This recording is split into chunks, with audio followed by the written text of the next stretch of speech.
ಯಾಕಂದರೆ ಪ್ರಿಯಾಂಕಾಗ ಆ ಇಸುವಿಗೆ ಏನು ಸಂಬಂಧನೇ ಇಲ್ಲ. ಆ ಡೆತ್ ನೋಟ್ನಲ್ಲಿ ಪ್ರಿಯಾಂಕಾ ಅವ್ರದ್ದು ಏನು ಸಂಬಂಧ ಇಲ್ಲ. ಇವ್ರು ಒಂದು ಕಡೆಗೆ ಹೇಳ್ತಾರೆ ಅದು ಈಶ್ವರಪ್ಪಂದು ಡೆತ್ ನೋಟ್ನಲ್ಲಿ ಈಶ್ವರಪ್ಪನ ಹೆಸರಿತ್ತು, ಲಂಚ ತೆಗೆದುಕೊಂಡನಂತಕ್ಕಂಥದ್ದು ಹೆಸರಿತ್ತು. ಪ್ರಿಯಾಂಕಾ ಅವ್ರ ಜೀವನದಲ್ಲೇ ಅವ್ರು ಲಂಚ ತೆಗೆದುಕೊಂಡದ್ದು ಅವ್ಯವಹಾರ ಮಾಡಿರ್ತಕ್ಕಂಥದ್ದು ಇತಿಹಾಸದಲ್ಲೇ ಇಲ್ಲ. ಇಂಥ ನಿಷ್ಪಕ್ಷಪಾತವಾಗಿರ್ತಕ್ಕಂಥ ಒಬ್ಬ ಮಂತ್ರಿಯ ತೇಜೋವಜೆ ಮಾಡೋ ಸಲುವಾಗಿ ಈ ಬಿ ಜೆ ಪಿಯವರ ಹುನ್ನಾರ ಏನದ ಇದು ನಡೆಯಲ್ಲ ಅಂತಕ್ಕಂಥದ್ದು. ಒಂದು ವೇಳೆ ನೀವು ಇದೇ ರೀತಿ ಮುಂದುವರೆಸಿದ್ರೆ ನೀವು ಕಲ್ಯಾಣ ಕರ್ನಾಟಕದಲ್ಲಿ ಇದು ಸೂಫಿ ಸಂತರ ಶರಣರ ನಾಡು, ಇಲ್ಲಿ ನೀವು ವಿನಾಕಾರಣ ಬಿ ಜೆ ಪಿಯವರು ಜಾತಿ ಮಧ್ಯದಲ್ಲಿ ಜಗಳ ಹಚ್ತಕ್ಕಂಥ ವಿಚಾರ ಮಾಡ್ತಾಯಿದ್ದೀರಿ. ನೀವು ಕರ್ನಾಟಕದಲ್ಲಿ ಸುಮಾರು 4-5 ದಿವಸದಿಂದ ಗುತ್ತೇದಾರ್ ಸಚಿನ್ ಪಂಚಾಳ್ ಅವರ ಪ್ರಕರಣವನ್ನು ಕರ್ನಾಟಕದಲ್ಲಿ ನಡೀತಕ್ಕಂಥದ್ದು ನಾವು ನೋಡಿದ್ದೀವಿ.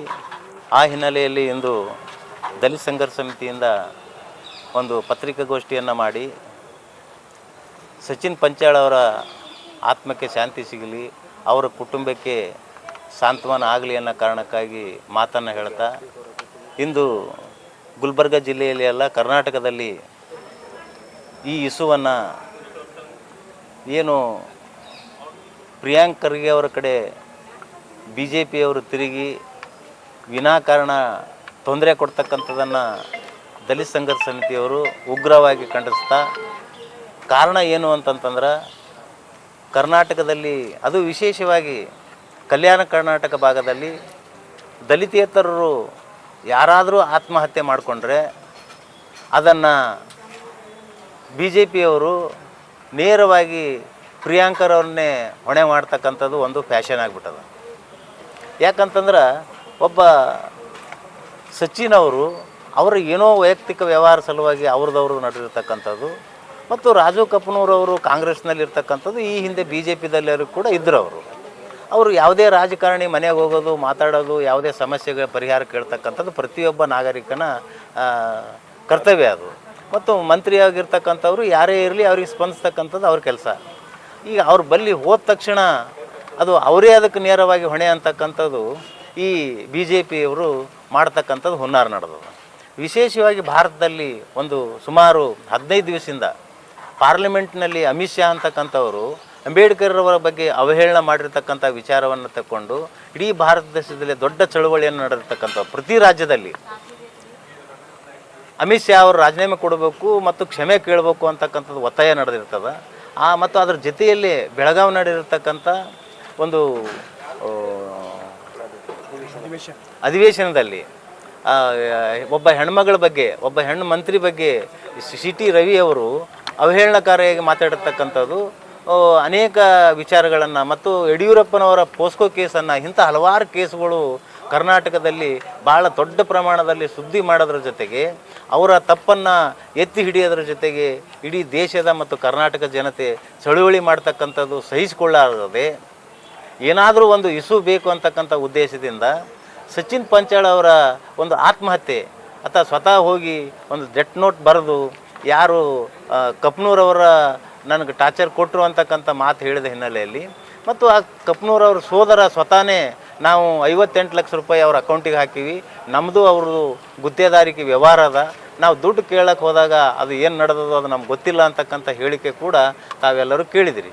ಇವೆಲ್ಲ ಇದ್ದರೂ ಕೂಡ ವಿನಾಕಾರಣ ಇಲ್ಲಿ ಕಲ್ಯಾಣ ಕರ್ನಾಟಕದಲ್ಲಿ ನಡೆದಿರ್ತಕ್ಕಂಥದ್ದು ಒಂದು ದೊಡ್ಡ ಅನಾಹುತ ಏನು ಅಂತಂದರೆ ಪ್ರತಿಯೊಂದಕ್ಕೂ ಪ್ರಿಯಾಂಕ್ ಖರ್ಗೆ ಕಾರಣ.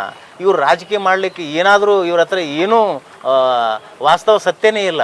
ಕಾರಣ ಏನು ಅಂತಂದ್ರೆ ಕರ್ನಾಟಕದಲ್ಲಿ ಪ್ರಿಯಾಂಕಾ ಯುವಕರ ಕಣ್ಮಣಿ ಥರ ಮತ್ತು ನಿರುದ್ಯೋಗಿ ಯುವಕರಿಗೆ ಉದ್ಯೋಗ ಕೊಡಿಸ್ತಕ್ಕಂಥದ್ದು ಮತ್ತು ಸಾಮಾಜಿಕ ನ್ಯಾಯ ಕೊಡಿಸ್ತಕ್ಕಂಥದ್ದು, ಕರ್ನಾಟಕದಲ್ಲಿ ಯುವಕರ ಐಕಾನ್ ಆಗಿ ಹೊರಬರ್ತಕ್ಕಂಥದ್ದು ಬಿ ಜೆ ಪಿಯವರಿಗೆ ಸಹಿಸ್ಲಿಕ್ಕಾಗ್ಲಕತ್ತಿಲ್ಲ. ಇವೆಲ್ಲ ಇಸುವನ್ನು ಇಟ್ಕೊಂಡು, ಇವೆಲ್ಲ ಕಾರಣಗಳನ್ನು ಇಟ್ಕೊಂಡು ಯಾವ ರೀತಿ ಪ್ರಿಯಾಂಕಾ ಅವರಿಗೆ ಬಗ್ಬಿಡಿಬೇಕು, ಅವ್ರ ಆವಾಜ್ ಯಾವ ರೀತಿ ಕಮ್ಮಿ ಮಾಡಬೇಕು ಅಂತಕ್ಕಂಥದ್ದು ಉದ್ದೇಶ ಇವ್ರದ್ದು ಇರೋದೇ ಹೊರತು ಬೇರೆ ಏನೂ ವಿಚಾರ ಇಲ್ಲ.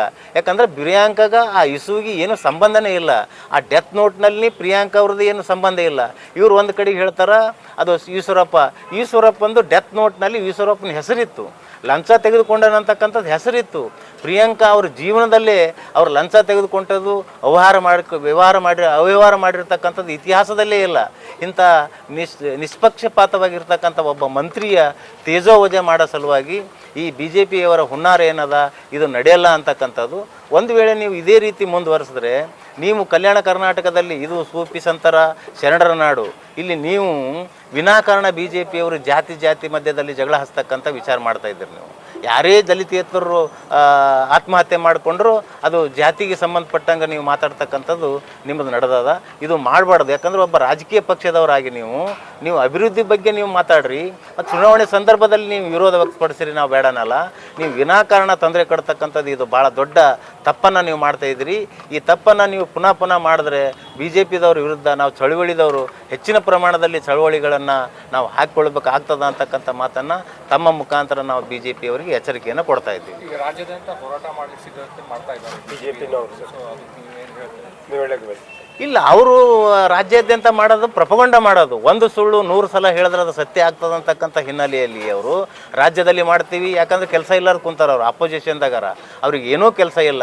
ಇಂಥ ಸುಳ್ಳನ್ನು ಹಿಡ್ಕೊಂಡು ಎಲ್ಲರಿಗೂ ಗೊತ್ತದ, ಡೆತ್ ನೋಟ್ನಾಗ ಏನು ಗೊತ್ತದ, ಯಾವ್ದಾಗ ಗೊತ್ತದ. ಪ್ರಿಯಾಂಕಾ ಖರ್ಗೆ ಸ್ವತಃ ಪ್ರೆಸ್ ಮೀಟ್ ಮಾಡಿ ಹೇಳ್ಯಾರ, ಮತ್ತು ಆ ವ್ಯವಹಾರದಲ್ಲಿ ಇರ್ತಕ್ಕಂಥವ್ರು ಪ್ರೆಸ್ ಮೀಟ್ ಮಾಡಿ ಹೇಳ್ಯಾರ. ಸತ್ಯ ಹೊರಗದ. ಆಲ್ರೆಡಿ CID ಒಪ್ಸ್ಯಾರ, ತನಿಖೆ ಮಾಡಲಿ ಅಂತ ಪ್ರಿಯಾಂಕಾ ಅವ್ರನ್ನೂ ಹೇಳ್ಯಾರ. ಇದೆಲ್ಲ ಆದಮೇಲೂ ಅವರ ಪ್ರಚಾರ ಸಲುವಾಗಿ ಮಾಡ್ತಾರೆ ಹೊರತು ಅವರು ಅದು ಸತ್ಯ ಅವರಿಗೂ ಗೊತ್ತದ ಬಿ ಜೆ ಪಿಯವ್ರಿಗೆ ಇದು ಏನದ ಅಂತಕ್ಕಂಥದ್ದು.